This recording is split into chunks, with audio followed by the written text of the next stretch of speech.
Social media இன்றைக்கு எந்த அளவுக்கு பரவி கொண்டிருக்கிறது உங்களுக்கெல்லாம் தெரியும். அந்த சோசியல் மீடியா ஒரு வகையில் தான் நாளடைவில் அதையெல்லாம் மறைந்து போகத்தான் போகிறது. இன்றைக்கு சோசியல் மீடியாக்களை பார்க்கிற போது ஒரு காலத்தில் நாம் பார்க்கறதை பார்த்தோம். போட்டுட்டு வந்தாரு, டிஃபன் எடுத்து கையில் எடுத்து வந்தாரு, வாட்ச் கட்டிட்டு வந்தாரு, செஸ் விளையாடினாரு. இன்னைக்கு போடல. கதறுங்க. இன்னும் 5 வருஷத்துக்கு கதறுதான்.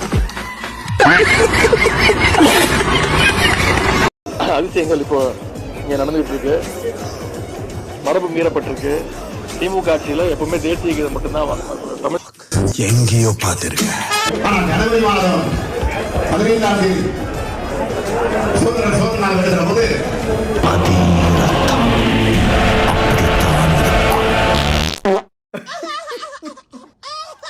மஸ்து பண்ணிட்டாங்க.